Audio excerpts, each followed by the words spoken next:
Give Us It podcast, where we dive into the world of ergonomics and workspace design to help business owners and executives boost productivity and comfort. I am your host, Wes Israelson with Main Street Office, and our mission is to help provide expert advice as well as practical tips to transform the way you and your team work. Today, I've got a special guest. His name is Lincoln. I'm going to lead into about what we do and then let Lincoln talk about what he does and go through it. So Give a Sit is really more about how people sit ergonomically, how they function in their business, how space planning and everything go along with that, but not just that, culture, employees, business, and life. So for me, the way people sit is important, the way they function is important, the way that they live their lives also important. Sometimes I blur the lines and I don't know where to stop, but Lincoln's with a good, not just a good friend, but a partnership that we've had with Bailey's Moving and Storage for many years. They are a great partner for us. I feel like we're a great mutual partner for them, and it's been something great. So Lincoln, who are you and what do you do for Bailey's? I'm Lincoln. I'm a relocation consultant, which means I move people, offices, hotels, hospitality, warehouse logistics, you name it. If it's got to get transported, we can figure it out for you. On that side of it, it's more than just the relocation side. So Bailey's has been a huge ally for us, a huge sponsorship, friendship, mutual relationship, because I don't know how many total employees they have, but I think it's 100 or well over 100 in multiple locations. But what brought you to Bailey's? Because I remember you were at BioFire when I think I first met you. BioFire Defense, if that was right. Yep. Anyway, right? Yep. Yeah, so I guess a little background. I went to school in biotechnology, so I majored in that, and I kind of worked in a lab, micro lab, then a biochem lab with BioFire, and it was challenging, but nowhere near the logistics side of things. Like, I'm sure you can relate to that. There's so many more moving pieces, and trying to figure it all out is like a puzzle every single day. Whereas in the biochem side, the reaction either happens or it doesn't happen. It's pretty straightforward, honestly. So when I got the opportunity to switch over, I was like, well, is it going to be challenging? Oh boy, it was challenging. So once I got in, got my feet wet, that's when I was like, I think I could probably do this for the rest of my life, because it's every single thing is so different. It's not cookie cutter at all. So the challenge side of it, I guess, is what brought me into Bailey's. Now on that side of it, and I don't know the whole history, but I will say your father-in-law is one of the owners of the business, right? So your brother-in-law works there. How does it work with family? Is it hard? Is it challenging? Is it fun? Is it always business at home? Is it business or family at home? Like, how does that work? It is an interesting dynamic for sure, but I will say it's been impressive to see the cutoff. Like when you go to a family dinner, Sunday dinner, or whatever, it's maybe brought up here and there. Maybe it's hey, let me spin this idea off on you. Hey, what do you think about this? Is this a good idea? Should we go after this? You know, that's kind of if you want to talk about business, it's more of like growth opportunity, which benefits everyone, than it is like, hey, listen to these problems and this issues and that. It's kind of like when it's at home, it's the positive side of the business. When it's at work, it's like the troubled side of the business, if you will. Yeah. Right? Because, I mean, no sunshine. I mean, it is what it is. Business isn't all awesome, glamorous, right? There's things you got to sift through, problem solving, right? But typically at home, it's the good side of it. Yeah. And for me, I think it's been 15 years since, I think, meeting between Chris, Dusty, or Casey first, and building a relationship and just doing services that you guys can do, but we do on a daily basis. And the moving side, we do some, but we don't do it on the extent of what you do. Whether we don't even do the personal moving side, let alone everything else. So what for you, not just family brought you in, but on the side of what makes it difficult or the challenging side, what do you like so much about it and why has it kept you there? I will say the relationships, I think that was mentioned previously on the podcast, the relationships are tight. I mean, Bailey's to Main Street is like the tightest business relationship. It's only, like you said, it's like family. It's like not only from we have each other's backside, But there's even a little bit of bicker and banter, like you would with your brother. Like it's that comfortable, right? Yeah. Which blows my mind that there's that tight of a relationship between two companies. That has been the greatest thing I've ever experienced. Well, thank you for saying that. And I mean, building the relationship first, and then now with Derek Barajas, who's our operations guy, taking care of it. Like, he's done hands down a better job in handling the day-to-day stuff than I ever did. The relationship side, I love people. So for me, I love talking to anyone. But I love meeting you. I love knowing Bracken or Jeff or Chris or Casey or Dusty or even Spencer for that matter. Like everyone I've met, even Ken's great, or Christy. I mean, I could name so many more people, but what about moving gives you passion? What part of that helps you do what you do every day? The satisfaction when you walk in and you can see the troubled look. Someone will look you in the eyes and be like, dude, I have no idea what's about to go down. Please be my saving grace. And you're like, I got this. I'm the guy. Like, I have your problem solver is here and I will make it happen, right? That side of it is the best. I mean, household, right? You've got someone who's in a big old house and the husband passed away or something like that, and they're like, Lincoln, I don't know what to do, right? And I can logistically solve all their problems and they just have to call me. Like, it's the best feeling ever. Same thing with the office space move. A lot of people, like you had mentioned, or she had mentioned, they think, oh, I'll just put a folding table and folding chair out there and my employees will show up. And you're like, no one's gonna show up to that, right?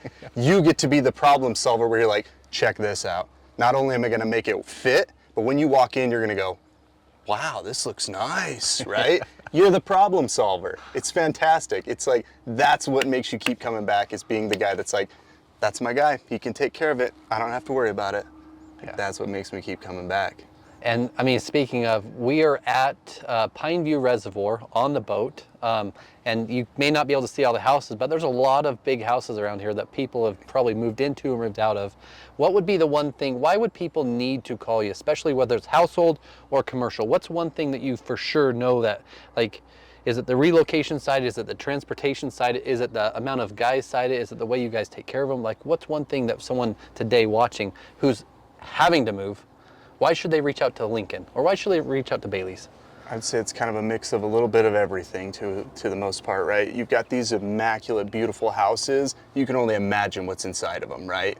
They're not gonna put an IKEA sofa in this, $5 million mansion, right? They're gonna put the nicest sofas, the nicest tables they can find, right?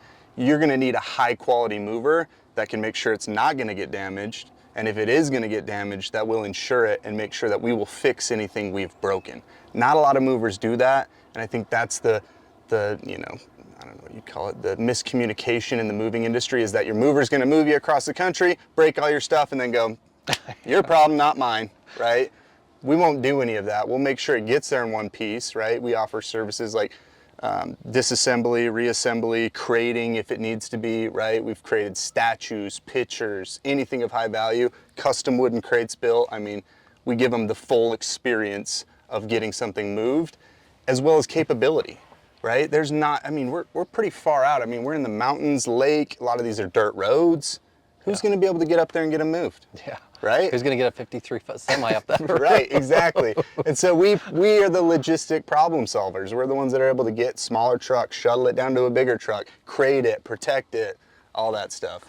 And something really cool that I've been, not just all the projects, but I'm gonna highlight this one specific. So we show up at this house and we're told it's just artwork. Well, there's like a gazelle, there's part of all these other exotic animals, and there's artwork, and some of these are hung over 20-foot archways or in this massive house. So it's not just a normal move of what you would normally do. You guys can tackle everything, right? Yep. It's one of the craziest things you've moved. Exotic, I would say taxidermied African animals, anywhere from a buffalo, gazelle, lion, leopard, and it was all one house. Baboons, I mean, it was a museum when I walked in. And the logistics behind moving taxidermy is an absolute nightmare. So please, no one move their no, just kidding. We can get, like I said, we can move anything. If you're willing to get it moved, we can take care of it. So There was, I think, over 100 pieces of taxidermy, and it was anywhere from a lion to a gazelle to a full body buffalo. And it may be the same person, I don't know, but there's a guy in our BNI, he does cabinetry. And in his house, he has an African safari hunting club that he's a part of. He gets people over there and hunts. He's got, I believe he's got a giraffe in his freaking house. He's got alligator. I mean, every animal over there, it seems like he's got. And it is what you said, it's a museum. So Museum. if someone has a museum of a house or a commercial space today and walk in and they're like, yeah, we're either getting out, what would be the first thing you'd tell them? Who would they need to talk to? Do you help with the data? Do you help with the electrical? How does all that work? Or do you help, what solutions can you provide someone watching today who's got a commercial space or even a museum, let's say, and they need to move? Yeah, I'd say reach out to us. We're pretty much project managers, so we'll use our resources within our own company, but if it's something that needs a little bit more expertise like his guys, we can reach out and facilitate. Hey, we need 5 installers to come do this part. Hey, we need 2 electricians to do this part, right? We're essentially like the project manager over the move, if that makes sense, right? We offer the moving and the people and the guys and the trucks, but there are certain things that are going to be a little bit out of our scope, and it's our expertise to judge that and say, you don't want a mover to do that, you want a Main Street guy to do that because they do it every day and they're better at it, right? And so we're the ones that kind of make those calls, make those judgments, put all the pieces together, and then get you moved without you having to do anything. That's kind of the... And if you ask a furniture installer, we don't like to move. No. We don't like to move things. If there's stair carriers, oh man. Yeah. Cubicle panels, they add up quick. Oh yeah, there could be thousands of them in a building, right? Yeah. So give us a little background about you, your life. I know that you and I connected on a different level because we both hunt, right? So give us a little, your kids, your wife, what's one of your favorite hobbies to do outside of work? Outside of work, I like to golf and any type of networking and connecting with people. I think it's kind of one of those situations where I like to go out and do fun things, but I kind of like to do things with a purpose, if that makes sense. Whereas meeting people, galas, helping people, charity events, you know, that kind of stuff, where you're helping and connecting, I think is pretty joyful. And so golf is kind of one of those things where I feel like you usually connect with people pretty well. Hunting is another one. It's a small enough community where you kind of know everyone a little bit, or you know somebody that knows somebody, right? I kind of like the smaller niche communities, and I try to focus my hobbies kind of towards that, I would say. But yeah, that's pretty much what I do. So I've never met your wife. I don't know her name, and I don't know, I think you have three kids? 4 kids. 4 kids. Now, yeah. Okay. 3 last we met, but you know, Yeah. popping them out. Last time we met, I think we were axe throwing, and we went with the Bailey's team and our team just to kind of connect our teams together, right? So how old are your kids? Got an 8-year-old, a 5-year-old, a 2-year-old, and a 10-month-old. So very young, all back to back to back to back. So that's a hobby in itself as well. On that subject, how long have you been married, and how'd you meet your wife? 9 years married, met her through friends. She was in Salt Lake and I was in Salt Lake. She had just finished up school. I was still going to UVU, and we were double dating. My best friend and her best friend were actually the date, and we were the tag-alongs, and then we ended up together and they didn't end up together. So it was kind of an interesting situation, but that's how we met. And yeah, I remember when she told me her dad worked for a moving company, and I was like, interesting, you know, not knowing the scale of Bailey's. I was like, cool, he drives around in a truck and moves people. And then later on, I started working for him, and it's been a great career. So yeah, it's been great. To say the scale, from what I understand, I mean, it's massive. It's more than 100 plus employees. It's more than multiple locations. You own a logistics company on top of it, and you guys do worldwide. It's not segmented to just Utah or the surrounding areas or a couple states. You guys can move anything anywhere, right? It is legitimately anything anywhere. I mean, the recent push has been hotels. I'm sure everyone knows the Olympics is coming, so hotels are going to need remodeled. They're going to be building Hyatts and Marriotts and all that stuff, and so they always have to find a place to house, you know, 1 million pounds of furniture. there you go. We got a big old warehouse, comes in, receive it, make sure it's inspected, get it all logistically figured out, get it delivered, install. Your team comes in, hangs the TVs, puts the beds together, right? Bookcases, it depends on the level of hotel, but luxury ones, you're a lot more involved. Maybe like a True, not as much. You just have to hang a couple things, right? But that's where the relationship, once again, it's like we are just so symbiotic together. It's fantastic. And if you didn't catch it, he said 1 million pounds of furniture just in weight alone into their warehouse, out of their warehouse, in a truck, to the place, and then put together. Yeah. I mean, that's no small feat, right? No. It's not even, it's something hard to fathom. 1 million pounds, can you even imagine what 1 million pounds feels like? Or what it would result in, how much weight that actually is. It's crazy. Yeah. How many trailers? If you ever want to see it, come swing by our warehouse. I can show you what 1 million pounds looks like. What is an ideal customer for you today? Who's someone who's someone today that could use your service today? I mean, everyone can use the service to an extent. I mean, we do small little one-off, hey, I need my VP moved from this floor to this floor, right? I prefer customers that are partners like us, right? I don't even know, I don't know if you view me as a client or if I view you as a client, right? We don't know. Friends, we're like, yeah, exactly.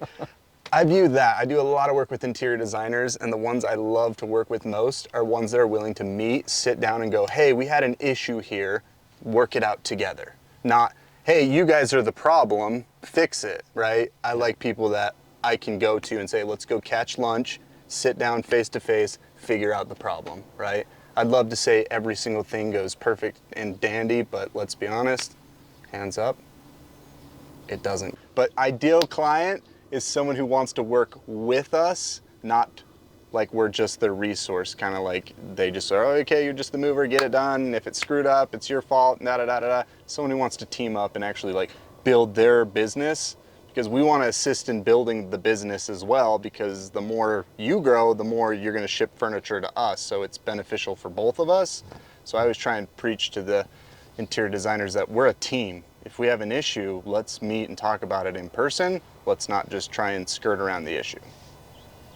And something that's hard for people to understand too is product, service, and sales are an easier way to grow a business or to grow, right?